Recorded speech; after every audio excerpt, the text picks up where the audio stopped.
and that is because this tissue here is made to tolerate that acidotic environment. This tissue here is not. So it changes, and that drastic change is called the gastroesophageal junction. You will need to see that and recognize that underneath a microscope, under histology. You don't need to worry about it right now. When we do it in lab, we'll talk about it. It will be on your last lab test, but it won't be on this one coming up. But you absolutely need to understand its form and function, right? This tissue here is not made to see a lot of, so if you have a lot of GERD, you have a lot of reflux in that hydrochloric acid, you belch up and it gets on top of that tissue, it's going to erode that tissue and it's not going to feel very good. So regions of the stomach. Can you live without a stomach? Can you live without your stomach? Yes.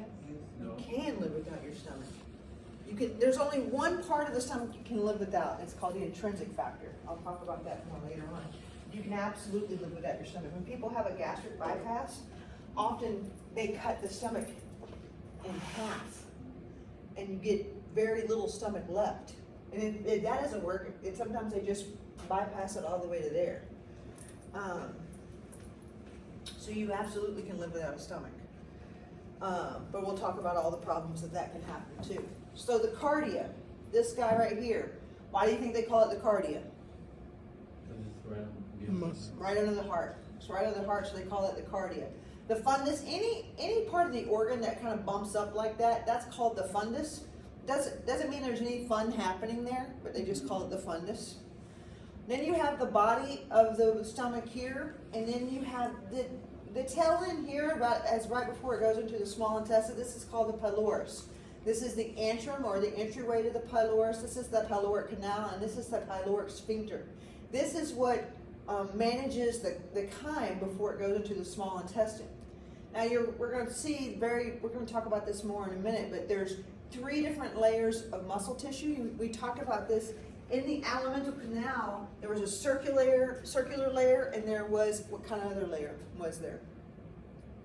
The circular and a longitudinal. Longitudinal layer. In the stomach, we're also going to have an additional oblique layer. This is the only place in the entire GI tract where you have a 3rd additional layer of muscle.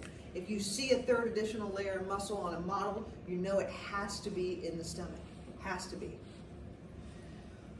And that 3rd additional layer is for which type of digestion, chemical or mechanical? Mechanical. Has to be mechanical. That's right. Very good. So, the rugae of the mucosa, what do you think that rugae for? What do you think it looks all bunched up there for? What do you think that's for? What do you think that gives the stomach the opportunity to do? Stretch. That's right. So when you're getting ready to sit down for that Thanksgiving meal, and you see all the different types of food that you're going to eat that day, it's going to give your stomach a chance to stretch. You can overstretch it. And that's what some people do. Like, if you're able to eat smaller meals, your stomach will get smaller and you will get fuller. You can eat past your feeling of satiety or your fullness. That feeling actually hits a little bit later than you actually will feel it. So if you eat slow and you eat with awareness, once you feel full, you will stop eating. But do most people eat past that feeling? Especially in America. Why? What did we do? What did we change? Our plate sizes, our portion sizes. And I don't know, when I grew up, my mom always said, if you put it on your plate, you eat it. Because people were starving somewhere, right? So portion sizes are definitely hurting us. But our stomach is made to stretch, but there's a limit to that stretch. You can overeat and hurt yourself. But that's what the rugae of that mucosa is for. You also have this thing over here, it's called the greater curvature of the stomach, and over here it's called the lesser curvature of the stomach. The duodenum is the first level of the small intestine. The muscularis, you have this longitudinal layer here, circular layer here, and that's the oblique layer there. It's running kind of at an angle, at an odd angle through the stomach. Okay, some babies are born with a very narrow pyloric sphincter, and it won't allow food to pass. And these babies can vomit with such force. You can be holding the baby here and the baby would vomit and hit the wall over there. And they have to balloon that pyloric sphincter open to make that stop. So that can happen sometimes, so it's kind of rare. So the gastric pits and the gastric gland. So in the body of the stomach, it's really in the body, mostly in this area here of the stomach, is where we're going to do most of the work.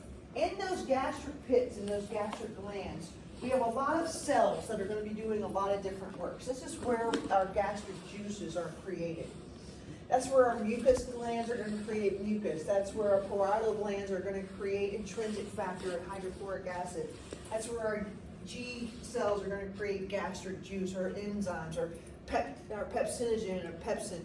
So all of these things are going to be created in these gastric glands. And then it works its way up here to the gastric pits and it's secreted into the body of the stomach. So let's talk about this. You can see now, again, this is your mucosa, which is open to the opening of the stomach.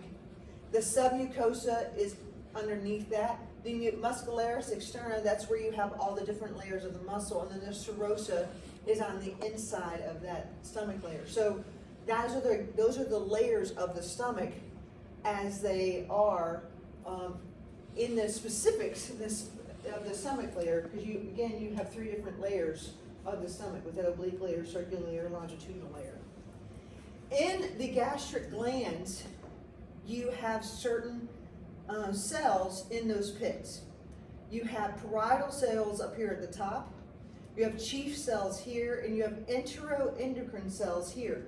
What does an enteroendocrine cell make you think of when you hear endocrine, huh? Hormones. That's exactly right. Your stomach releases hormones. Isn't that interesting? A hormone has to travel by what? The lymphatics. Nope. No. Hormones always have to travel by blood. So hormones literally get released from your gastric pits, leave your pits, get into your bloodstream, travel all around your blood, your body, come back to receptor cells back in your stomach. That's interesting, but that's how we do it. So those enteroendocrine cells are also called G cells and mucus cells. So let's talk about what all of these cells do. Mucus neck cells. Mucus cells obviously make mucus. Without mucus cells, we would literally eat our own stomach completely up. That's how you get that's how you get peptic ulcers. If you take a lot of aspirin or you take a lot of NSAIDs, that can cause ulcers. If you're taking steroids, that can cause reduction of mucus, and that will cause you to have real significant issues with ulcers. And it can cause you to perforate your stomach. And you think that would be a bad thing if all that hydrochloric acid got out into your abdominal cavity? It'd be a really bad thing. So mucus is very important. The production of mucus is very important. So pepsin, when you see anything with pep in it, it breaks down peptides. Peptides are part of what? No. Proteins, that's right. What are we mostly made of? We're mostly proteins. So we really don't want to have hydrochloric acid and pepsin running around because we would all fall apart. Parietal cells make hydrochloric acid. It converts pepsinogen, which is the precursor to pepsin. Pepsinogen is an inactive enzyme. Once hydrochloric acid touches it, it converts to pepsin, which is an active enzyme which is going to cleave proteins into their individual peptides. Also, hydrochloric acid is our #1 defense against any kind of bad bugs. That doesn't mean whether it's perfect.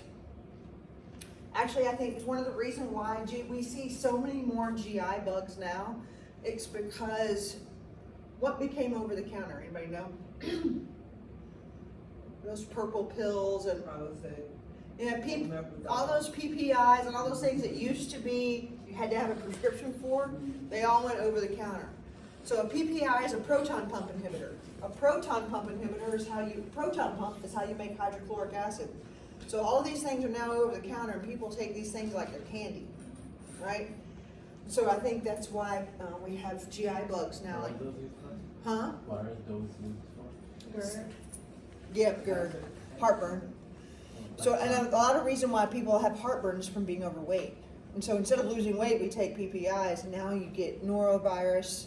You know, like when you go on cruises, like norovirus, everyone gets diarrhea, like it's free. You get norovirus and sapovirus and all these other viruses that cause extreme GI bugs. I think that's one of the reasons why. Doesn't it like predispose you to like C. diff and stuff like that as well? Can. Yeah, your hydrochloric acid is your best friend in protecting you from GI bugs. I don't personally like vomiting and pooping at the same time, so I recommend keeping your hydrochloric acid at where it's at. Intrinsic factor. This is the thing you cannot live without. You can live without all of these other things, but you can't live without intrinsic factor. Absorption of vitamin B12. Vitamin B12 is important for what? Anybody remember? It's your blood, right? Huh? Something about your blood, right? Correct. Anemia. If you will not be able to make red blood cells without vitamin B12. So without that, so people who have gastric bypass surgery often have to have vitamin B12 shots for the rest of their life because they will not be able to absorb it any other way. So that's part of the deal of losing weight the very hard way. Chief cells make pepsinogen, which is converted to pepsin for protein breakdown. Lipase. Anything that has sounds like a lipid, it's breaking down fat, converts lipids into glycerol and fatty acids. So lipase is cleaving those lipids into individual parts and pieces. And the gastroendocrine G cell is distributing gastrin, which as the food hits the stomach, what do you think happens to the pH when the food hits the stomach? Right. It's no longer 1 or 2. It goes up to 3 or 4, whatever unless you're eating some really seriously acidic foods, which there are really acidic foods. Like tomato sauces are really acidic foods, right? Coffee is really acidic. It stimulates those gastric glands to secrete more hydrochloric acid because you need to match the food that's in there. You don't want to overdo it. So that's why food has to, that's why you have the gastrin cells there, those G cells there. Do you want to constantly be sending hydrochloric acid out into your stomach at all times? No. No, that would be very bad. So you only want it to happen when there's food that's hitting, and that's why it's an endocrine process, and not just you're just pouring hydrochloric acid into your gut all the time.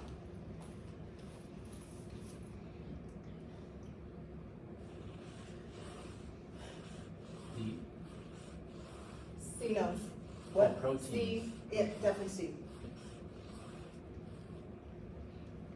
Definitely C. All right, small intestine. You have 3 regions of the small intestine: duodenum, jejunum, and ileum.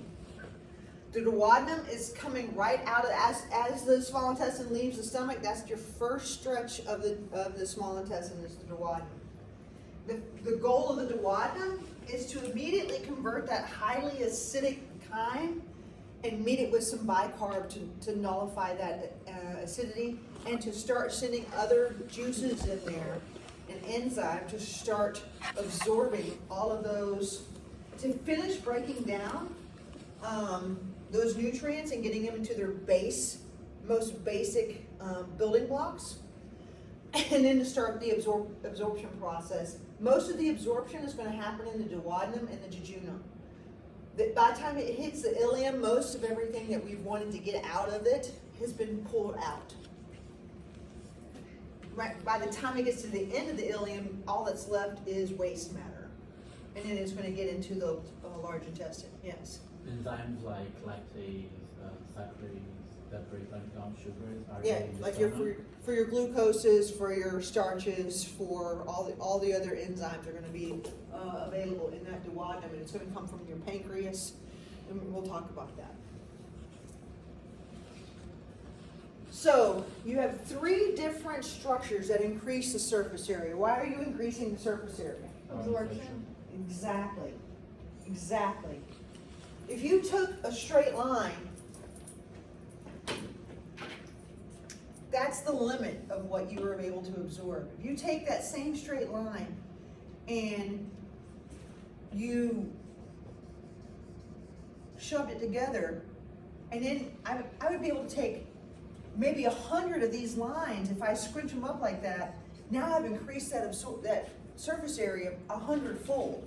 And that's exactly what we do with this. So the plica circularis are these large circular folds, and then we have the villi and the microvilli. All that, anytime you see any kind of villi or microvilli, the whole point is to increase surface area, and you are there for absorption. You've seen this multiple times already in the lab. So you have, anytime you have a place for absorption, the other thing you're gonna have is a great blood supply to it. Because if you're gonna absorb something, you have to have some place for it to go, right? So, whatever is being absorbed has to come across. So you have a arterial supply, a venous supply, and then what's that yellow thing in the middle? Correct, for all that fatty food you had at lunchtime, all right? So that's what we're doing with the plica circularis, villi, and the microvilli.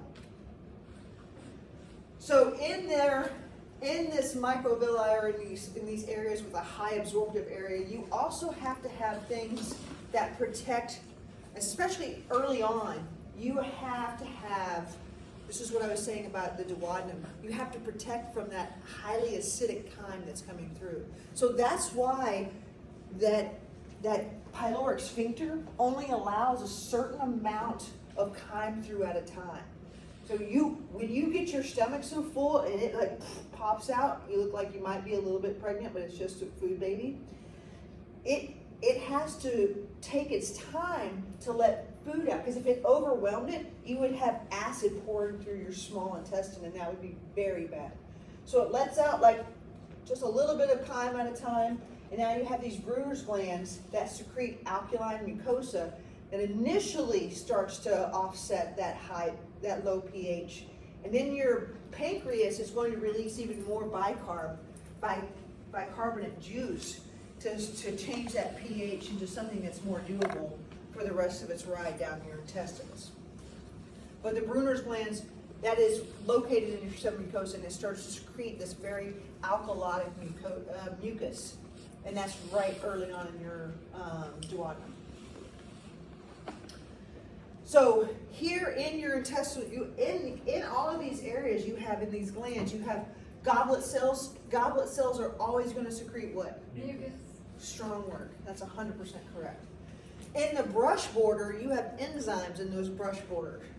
Those enzymes are going to help with continuing to digest the food into smaller and smaller particles, into the micro particles so that it can be absorbed. You also have further enteroendocrine cells, which are other cells that are going to help with the process of digestion. And then you have Paneth cells, which are part of our immune system. They're not wrong when they say that you have quite a bit of immune system in your stomach, in your GI system. Is our GI system sterile? No. Is our toothbrushes sterile? No. Do we eat sterile food? No. So we have to have a lot of defenses down through there, right? Our primary defense is that hydrochloric acid, but even through that, we have other things that get passed, right? And so we have to have protection. We also have a lot of bacteria in our GI tract that helps us. That's good bugs, that's good bacteria that helps us with the process of breaking down our foods and releasing what we need to release. That's why we are flatulent. It's okay to be flatulent. I mean, I guess if you're doing it in the right place, I guess some people have rules about that, but the fact that we are actually breaking down our foods appropriately is what that happens, is why that happens. So goblet cells make mucus. They protect from acids. It's very important. Brush border cells. They have brush border enzymes. Maltase, what do you think maltase breaks down? Maltose, correct. Sucrase, lactase. Does everybody have lactase? And if you don't have lactase, what does that make you? It's intolerant. You have a lot of flatulence then. And then peptidase. So you're digesting proteins and sugars even down into your small intestine. Enteroendocrine cells, you secrete hormones that are stimulated by the acidic chyme to the duodenum, and that is where it's secretin. The name of that is secretin. And once you start secreting that, secretin will stimulate your pancreas to secrete bicarbonate. Bicarbonate is there to offset the acid. Completely there to offset the acid. Other enteroendocrine cells are CCK. If you eat a very fatty meal, CCK is going to be released and it goes to your gallbladder. Gallbladder stores bile. Bile is created in your liver. Bile is stored in your gallbladder. If once CCK hits the bile, the gallbladder squeezes bile out. Bile helps to, I just had the word on the tip of my tongue and it left me. Basically, it makes fats smaller and smaller so that it can be. Detergent? Huh? Detergent? Is that the word? No, it'll come up here in a minute. But I just had a brain fart about it. It's, have you ever seen Italian dressing? It's pretty fat globules, and then you shake it up and you can't see them anymore. And basically that's basically what bile does to fats. Fats, very large molecules of fats can't pass through anything. They have to be made very small. Fats helps do that. The bile helps do that. Huh? Emulsify, yes! Thank you! That's what it does. If I had candy, I would give you a piece right there. That's right. So it emulsifies the fats. And then Paneth cells, again, this is where your immune system shows up. You have lysozyme and bacterial enzymes, bactericidal enzymes that will phagocyte any kind of, if any bug made it through your hydrochloric acid, man, that's a tough bug. But then your Paneth cells are in your small intestine to help put it in a headlock and take it on. The bile is secreted in the small intestine. So it's released from your gallbladder and will be given. There is a pathway that leads it to your small intestine, not your stomach. It actually leads to your small intestine. Sorry, I didn't. Say it again. I didn't get it. Like the cells, the CCK is released in the small intestine. So it's from an enteroendocrine. So how does it travel? It's so CCK is an enteroendocrine. It's released from an enteroendocrine cell. So how does it travel? Yeah, it goes to blood. Right. So it's a hormone. So it travels from there by the blood, all around the body to the gallbladder. And then it's relates to release bile, and it's gonna release bile in the stomach. Or Nope. Bile gets released through the bile duct. The bile duct travels to the small intestine. The ampulla of Vader is actually. So why do when we throw up and it's yellow, we say it's bile? So sometimes everything that you throw up doesn't necessarily come from your stomach. Sometimes it can come through your small intestine too. If you're throwing up bile, it's because your gallbladder might be contracting and it might be coming up through. You've emptied everything out in your GI tract. Now it's all it's having left, and now you're contracting everything. That's what happened. I was talking about mom and they had to do emergency surgery and then Yeah. It's painful because bile will start breaking down. and everything from. It stinks. I had a stone I was trying to pass and it blocked the bile duct and it was shutting each one of my organs down. It will. It'll cause liver failure, it'll cause pancreatic failure, and amylase it'll go all up, yeah. So, that's why. All right, this is a great question, I've said it multiple times.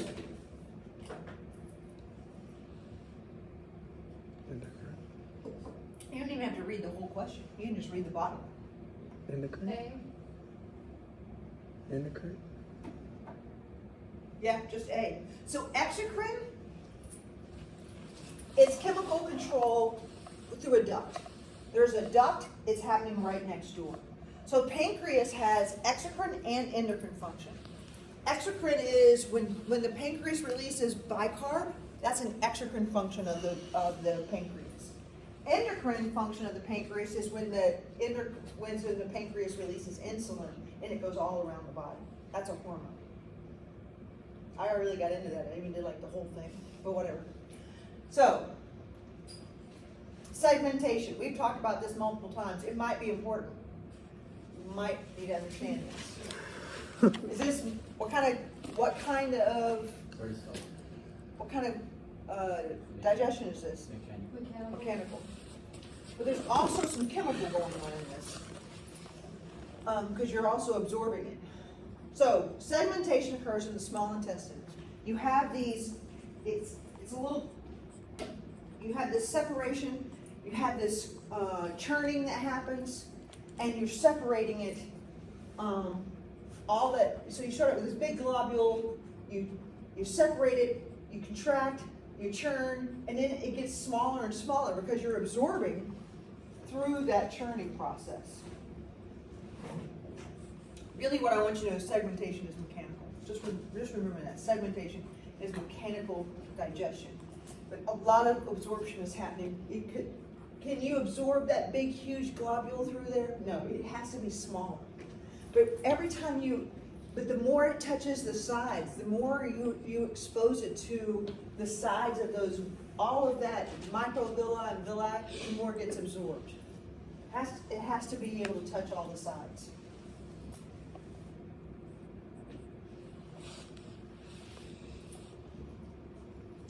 B. B. To be or not to be? That is the question. All right, accessory organs. The liver, the pancreas, and the gallbladder. Everybody know what movie that's from? Anybody watch Silence of the Lambs? Oh, such a good movie. Twisted, super twisted. All right, the liver. You definitely can't live without a liver. The liver is one of the most amazing organs in our body.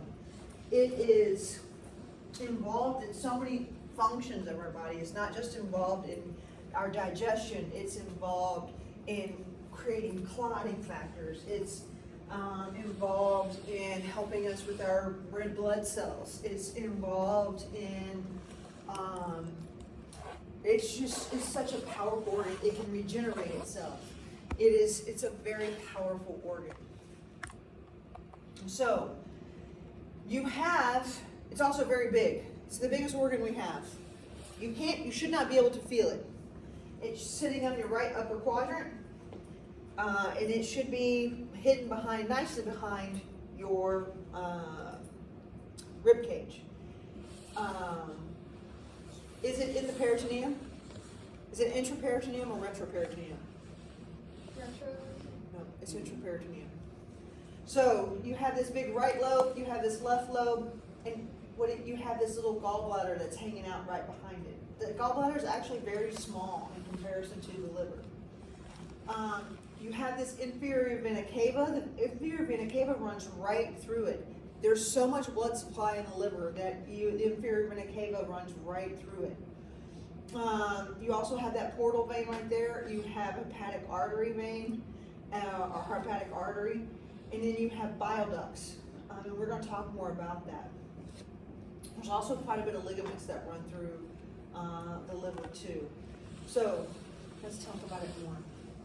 So the blood flow through the liver, we've talked about this multiple times. It's got a portal system. So the blood doesn't go, when the blood comes out of the small intestine through the venous side, it goes through the liver instead of right back up through the IVC. And it does that because the liver is where everything's going to get packaged up. Glucose is going to, once all the glucose is used, anything left over is going to turn into glycogen, and that happens in the liver. So your liver is responsible for storing extra stored glycogen in between your eating. It's for your fasting state. And then once you run out of glucose, your liver will release that stored glycogen and keep your glucose at a certain level to maintain an appropriate level of glucose in your body.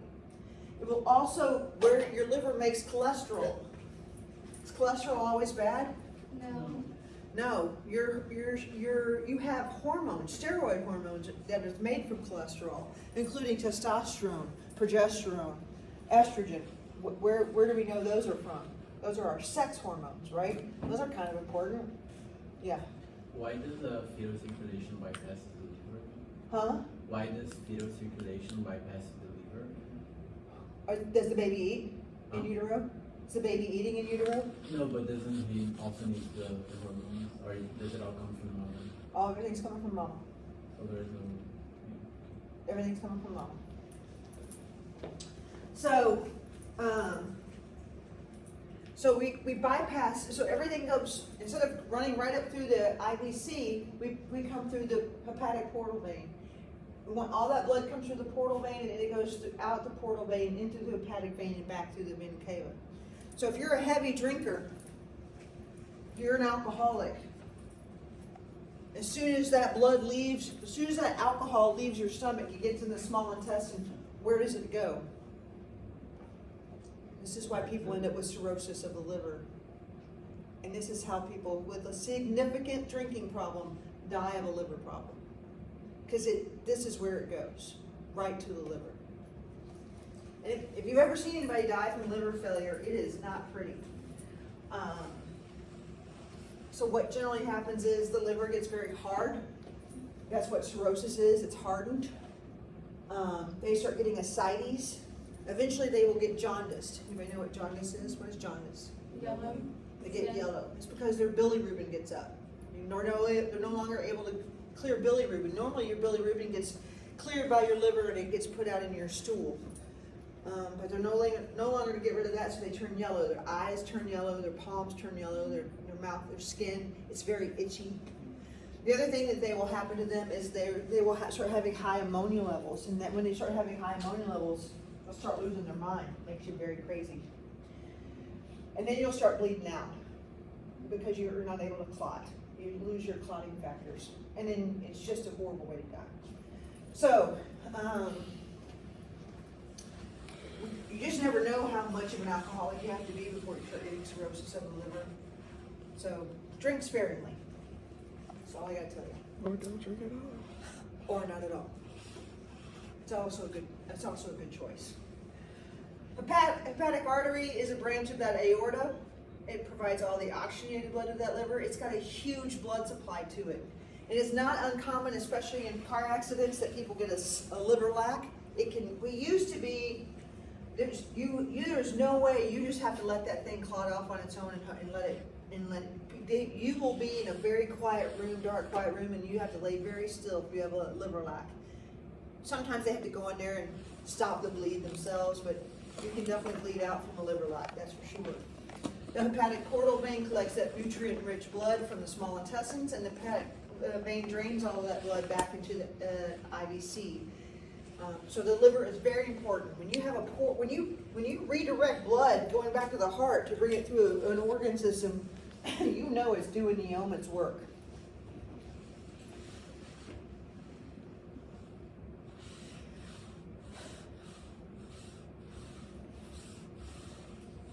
D? What did y'all say? I What is said, B? Is it C, carbohydrate? It's carbohydrate. What is B? What's a nucleic acid? DNA, RNA. Right. So where do you get DNA, RNA from? your nucleus of the cells. You can get it from plants or animals, but it's from cells. But sucrose and lactose is it's a carbohydrate. It's a sugar.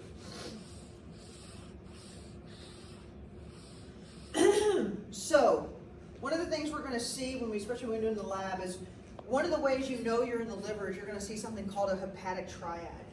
Hepatic triad involves hepatic portal vein, hepatic artery, and a bile duct. They're all three right together. That is your liver's really one of its most important things to make is bile.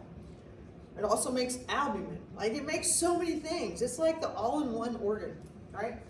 You also have these central veins that will drop blood into that hepatic vein that will drain into the IVC. So you have a central vein system, you have the hepatic portal vein, you have the hepatic artery, and you have a bile duct.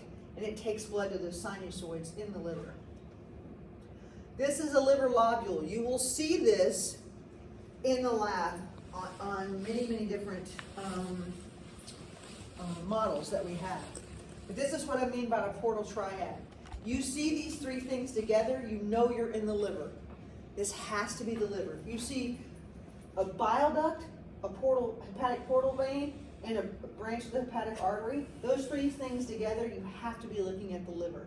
And then you have this central vein here. These reticuloendothelial cells, these Kupffer cells, these are part of your immune system that's in the liver. Bile caniculi, this is where bile is made and it's transported. And then these are all hepatocyte cells. All of these cells are individual hepatocyte cells. These are hepatic sinusoids. Sinusoids, anybody remember, what is a sinusoid capillary? They have the big gaps in it, right? So very big molecules can get through them. The liver's making albumin. The bile is pretty thick, so it has to be able to get thick, big molecules through them. So that's just some of the things that the liver is doing. Main functions of the liver. So one of the reasons why when you take medications, that you have to take the medication several times during the day. When you take that antibiotic, because you've got an ear infection, the first time you take that medication, it has to first pass through the liver. We have a lot of enzymes in our liver that immediately, when you take a med, you have to break it down, it has to absorb, and then it has to reach a certain level of in our bloodstream to get to where it needs to go to kill the bacteria wherever it's at, right? So ears are pretty easy. There's a fair amount of blood. They can there's a fair amount of blood supply to the ear, so the blood can carry the antibiotic to wherever the infection is, right? That's an important piece. But you have to have a certain level of antibiotic to be able to kill the bug that's in there. So it has to absorb across the stomach, it has to get into the bloodstream, and it has to get to wherever the bad thing is. So what happens is the very first time you take it, it goes right through your liver first, right? And your liver will immediately, we call it a first pass, it will take off half of that antibiotic. Your liver considers that a poison. It's not normal. It doesn't know that it's helping us. It starts breaking it down. So we know that. So that's why so you take it in the morning, 12 hours later, what do you have to do? Take it again, because your liver, that's the first pass. By the second and third and fourth time it's made its way around your body, we have a peak and we have a trough. It just keeps breaking it down. Your liver keeps breaking it down. So now you have to take it 12 hours later to maintain a certain level of antibiotic in your body to keep killing that bacteria. That makes sense? That's how amazing our liver is. Is there also for some types of treatment, like PrEP, I don't just say PrEP because Say it again? PrEP, for example, that you take, and you have to take for 2 or 3 months before it starts working. Like taking what? PrEP, for example. Oh. Is that also does the liver also breaks down? That's a different, because that's antiviral. So that's a different reason. But your body does have to kind of get used to it. But that's a different reason. Other things, so hepatocytes will process nutrients, toxins, and waste. So anything your body considers a waste, your liver is going to break that down and get rid of it. And then the Kupffer cells are a part of your immune phagocytic cells. So anything that's not supposed to be there, your liver cell is going to get rid of it. Your liver cells, we're very much more aware about our liver, right? There's all kinds of liver cleanses now. Has anybody seen those? Like things that you can drink to cleanse your liver? Yeah. All about cleansing nowadays. What is that? I don't know. I'm saying that I think it's, I don't, you know what, here's what I think, and here's what I know.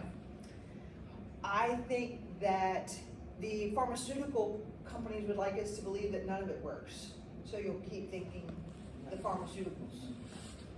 I don't trust them as far as I can throw them. I think there's something to Chinese medicine. It's been around for a long time. Some of those people live over there till, like, I think some of them are probably like 200 years old, I don't know.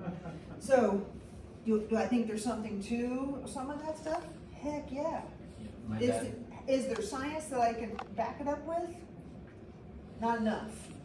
my dad made a hepatic cleansing once. It was like about a week process thing, but he would just like drink liquids and then some specific things that he could eat. And by like the end, he said that he would start to like see like black clots coming out. Like, Huh. I think you have to be careful with everything. I think your body is only capable of doing so much. Like, you have to, if it seems extreme, it probably is. Like, you just have to be careful. And some things aren't for everybody. Like, certainly people have died doing extraordinary things. Like thinking that they're cleansing their body, and I'm like, well, you cleansed it really well, now you're not living, so. There's no point in doing a cleanse if you're just gonna go right back to doing the same thing you were doing prior. Also that, True. that's true. It's a solid point there, too. Yeah, he did that. Duck flower. And It's a duck flower thing. There's Y'all a don't know what what like there's this like how would I say plant or something. It's shaped like a duck, but it's a flower. That quacks me up. And a woman took it for a cleanse, which it does have cleansing factor, and she ended up in the ICU for she couldn't walk or move. Jesus. Sounds So- like she may have had, it paralyzed her. Yeah. Oh, what's the name of that feat, honey, when you're too young? I'll remember in a minute. So yeah, nothing's without risk, right? Like, Mhm. you know, that's what made the people a long time ago so brilliant. They would watch the animals. If the animal had an upset stomach, watch what the animal would go eat. Yeah, they Like, go and eat the grass. yeah, they would watch what the animals would do, like, if the animals, like, they learned what bark would do, like, where aspirin would come from. It came from a tree, right? So, everything that we get is from, most things that we have that are for us from nature. What I use How did they How did they learn from? Who did they learn to? Well, I mean, like tacrolimus, the medication that I use to immune suppress my patients came from something in the dirt. So, I mean, this is a very interesting story. There was a grave site in Ireland that people swore by. Like if someone was sick and people, nothing else would work, they would go, and it was a priest's grave site, so they thought it was like a holy thing. So they would go get soil from this grave site, and they would make tea out of it, and the people would get better. And science was like poo-pooing it, right? They thought it was a little bit crazy. They thought it was probably psychosomatic, like they were just thinking they were getting, because the mind can do that, right? The mind is very powerful. But so finally, a scientist went out there and tested the soil. It turns out there may be a new antibiotic in that soil that just happens to be on this guy's. Is there a holy component? I don't know. I'm open to all things. Maybe God's giving us a gift right there on that holy man's, like, I don't know. But there may be a brand new antibiotic there that could help us with all of these antibiotics that are now not working anymore because we've overused them. So it's interesting. I mean, almost everything that we have, we only have so many building blocks to make things out of. We don't make things, we can't pull it out of our butt, right? Like, it has to be there for us to be able to use it. So nature is what we got. We should probably quit destroying it. Just a thought. It's not gonna stop. Gallbladder. So again, bile is formed in the liver. It is stored in the gallbladder. It stores it and concentrates it. What does that mean? What does that mean to you when we concentrate something? Takes out water out of it. take water out of it. That's right. So that's how, as we age, you can get gallstones. So if you take enough water out of something, stones can form up in it. So you get the bile, you take the water out of it, and suddenly it hardens into a stone. Gallstones are painful. They can block up things. So this little gall duct right here, so bile is formed here, comes down this cystic duct, it comes down this hepatic duct, empties into this gallbladder. So the gallbladder has like a fundus and a body and a neck. So it just sits in there until what hits it? What hormone comes out and makes this work? CCK. So CCK comes, this thing actually squeezes, it contracts, and then it shoots bile down this cystic duct, down this common bile duct, and it comes out right around this pancreas, right at the duodenum. And it starts breaking down fatty foods. So when people know that they have a gallbladder problem is when they eat fatty foods and that contracts and they have significant pain here in the epigastric region. It hurts when they eat fatty foods. Remember you were talking about the projectile bone? I had that when I walked and I ate and it shot across the wall. Yeah. I thought somebody poisoned me. Yeah. Oh, it's a different kind of sick. I was dead. It's a different kind of sick. And then after you have your gallbladder removed and you eat fatty foods at first, it's a different kind of diarrhea because you can't break down food, you can't break down fats, so you get a fatty stool there for a while. But anyway, different concept. But so it has a two-way cystic duct there that into the small intestine. So it will move back and forth there. So you have a hepatic duct, a cystic duct, a gallbladder, and a common bile duct. That's how the gallbladder works. So the bile emulsifies and breaks large globules of fat into smaller globules of fat. It is again like that idea when you shake fat up, like in a bottle of like Italian dressing, how at one point it looks like big fat globules and you shake it up and you get really small and you can't really see the fat anymore. That's basically what it is. And bile is mainly made up of water, bile salts, bilirubin, electrolytes, cholesterol, and triglycerides. And that's going to help break up the fat into smaller and smaller particles. That's easy for it to transition over into what? What is that? Where's that fat going to go? Into the lacteals. It couldn't go over like this, though. That's far too big. It wouldn't make it over into the lacteal. It has to go over to it in a much smaller, emulsified way. So the pancreas. So the pancreas is, so you can see all of these things are very closely interrelated. The liver hangs out over the stomach, and the pancreas is literally wrapped all around the back of the stomach, here in the small intestine. The head of the pancreas is wrapped around the small intestine here. And that's really important because that's really where the exocrine function of the pancreas is occurring. So there's a duct where the exocrine is going to lead out there, and it's called the ampulla of Vater. I always think that has something to do with Star Wars, but it doesn't actually, that's not true. The tail of the pancreas is out here. The tail of the pancreas is where the endocrine function happens. That's when your insulin and glucagon is going to be released. So the head here is where it's involved in the digestive part of the function of the pancreas. So this is where your enzymes are going to be released, your digestive juices, and your bicarb. And it has its own little duct and releases. So this ampulla of Vater is where bile is released and pancreatic juices are released. They all come together to form one opening right here into the duodenum of the small intestine. So this is pancreatic acini. These create pancreatic enzymes. These pancreatic enzymes also respond to CCK. So the CCK goes into the gallbladder, makes the gallbladder contract. It also works on these pancreatic acinar cells, and these also respond to CCK to release their enzymes as well, to release pancreatic juice. These ducts release bicarbonate, and this responds to secretin. So secretin is going to be released in response to the chyme that's come into the small intestine. And then CCK is gonna force the pancreatic enzymes to be released from those acinar cells. And that duct will secrete both of those into the small intestine at that ampulla of Vater. This is the histology of the pancreas. You will need to see this. You will definitely get to see this under a microscope under histology. So this is the pancreatic islets. This is the islets of Langerhans.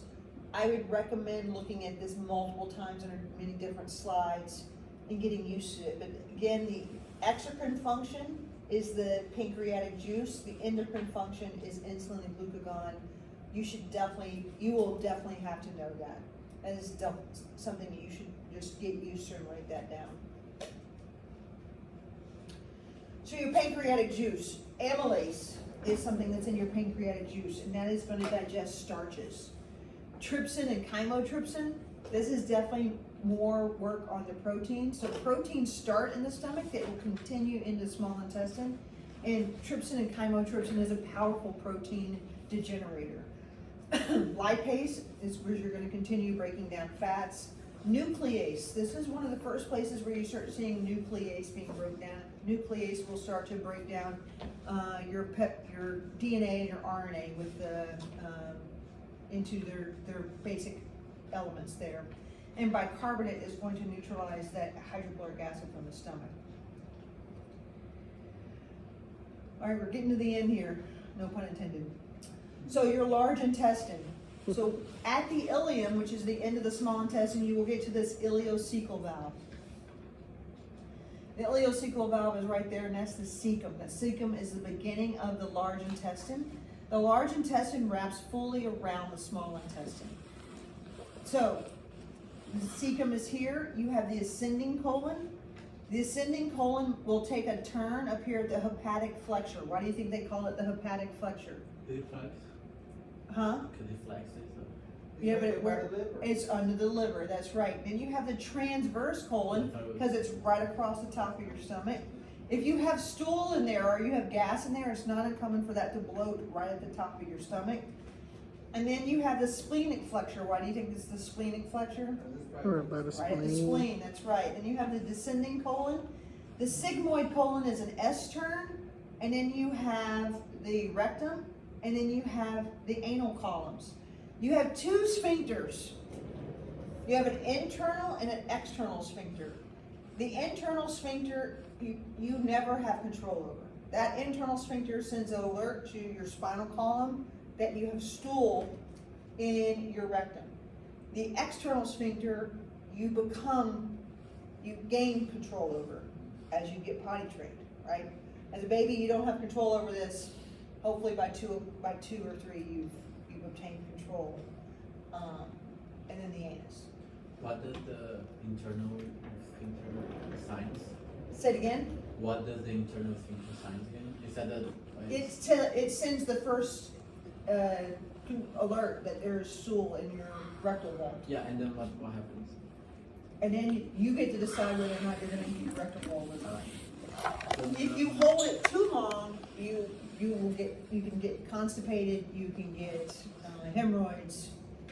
But it doesn't because the internal sphincter signs that there's stool there, so you have to go to the bathroom. But it doesn't releases or increases No, something. you have to no control over it, but you have control over the external sphincter, so you can stop forward momentum, unless it's a brown alert. Then you better find some place to go Brown fast. Yeah, like Number Oh. 3. yeah. So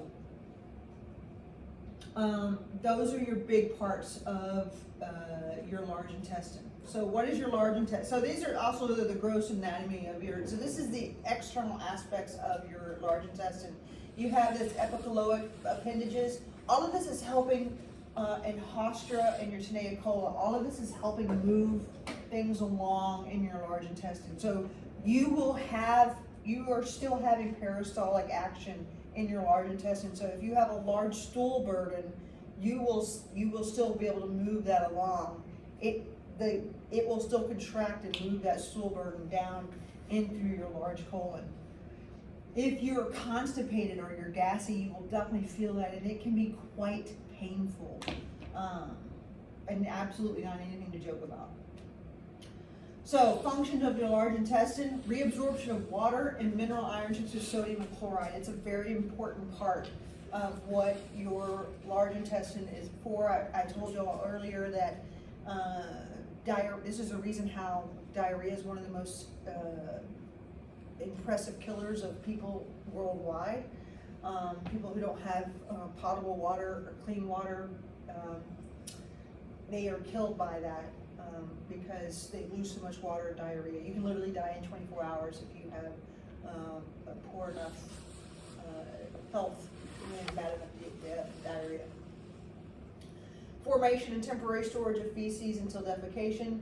Maintaining a resident population of over 500 species of bacteria. That is really important. Our bowel health is no joke. And how you stool is no joke. Like, I know it's like people don't really think about it or they get grossed out about it. It's actually, I literally ask my patients every day how they're stooling.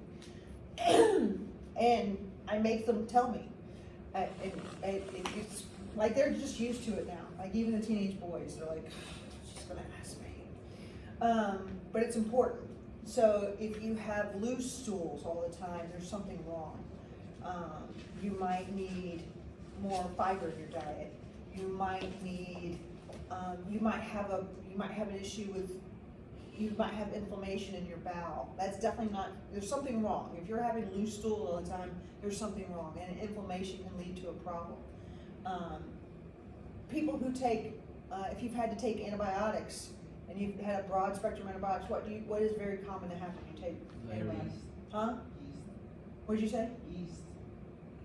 Yeast, but what else happens? Diarrhea. So this diarrhea happens because that broad spectrum antibiotic also takes out all of those that good bacteria in your gut, and you start having, you lose that protection in your gut, and so that's why you have diarrhea. After losing that, like how do you recover? It takes a while for it to recover. So like some people take yogurts or probiotics to help with that. But it's always external, like comes, or like it's like not produced. I'm going to tell you a story about that here in a minute. I'm going to answer his question first. Yeah. When you say loose stool, you mean diarrhea? So no, diarrhea is water. Loose stools are. So this is how I describe it at my work. So if this causes anybody any discomfort, I apologize. But I consider loose stools like soft serve ice cream. But diarrhea is water. That's when you're just producing water. That is diarrhea. And then, so back to your question. They do, especially for people who have having chemo and they know they're going to destroy their gut. They will take their stool and they will, their own personal stool, they will purify it, kind of, but they will keep the bacteria in it. They will make a pill form out of it, and or they will make an enema out of it, and they will repopulate their bowel with their own bacteria. I think that's brilliant, personally. And their diarrhea goes away within hours. You've literally repopulated their bowel with their own bacteria, and their bowel's like, hey, glad to see you guys back. And it fixes all of their problems like within a minute, and you don't have to take any more medications. It's a beautiful thing. It's gross. People are like super grossed out about it. So how do they have to culture the stool? I mean, They do. They culture their stool. Yep, before they start the chemo. For people with C. diff, that's how they get rid of C. diff now. They actually have a poop pill, and they take the poop pill. You don't taste it. It's No. I was about to say, okay, so if you know you're gonna have chemo, then you can prepare by doing that. But if you don't, like if you have C. diff. No, they have. So they have. You're not gonna. It won't be your food. It'll be somebody else. It'll be other purified stool. I thought chemo caused constipation more than it did diarrhea. It depends on the type of chemo. Oh. So they call it a stool transplant. You can sell your poop. Huh? You can sell your poop online. No. For how much? Yes. They save a lot. If you have a healthy diet, like, Listen, we're in college, you gotta do it. I mean, that'd be crappy, but whatever. I mean, I will tell you, it's not insignificant. Like, it is, like, I think Dr. Oz is an idiot, but the one smart thing he said was, your stool tells you a lot about your health. It really does. So bacterial fermentation of indigestible materials, again, that's where you get gas. Everybody produces gas. It's not anything to be embarrassed about. I mean, unless you're like passing gas, just like walking down the street. That happens to older women. I love it. My grandmother had the walking farts. Thought it was the funniest thing in the world. I can't wait to get to that age where I don't care anymore. $500 per stool donation. Shut the front door. He said shut up. You can make up to $180,000. You know they ain't lying. They ain't, the girl sell. There was a girl that sold her fart for way more than that. So he not Do lying. they take a stool sample first to see if it's healthy enough for it? She made 6 figures off farts in the jar. 6 figures off farts in the jar. Dog, I got the article. I can show you. I will Shut the front door. They ain't lying. They ain't lying. This is like being a baby. Yeah. Just eating. I'll show you later, but Diet, you cannot have I'm already out. but like health problems. You have to exercise. I do that. I don't like exercising in the wall. You can smoke. You cannot. I don't drink, smoke. you cannot I don't drink. See? What do they mean by healthy diet though? Like, I mean, my diet is questionable. Like, I eat cookies. I eat Popeyes and stuff. Yeah, Yeah. not drink a cup of coffee every time. $200,000 Shut up. in a jar. yes. She from America? All right.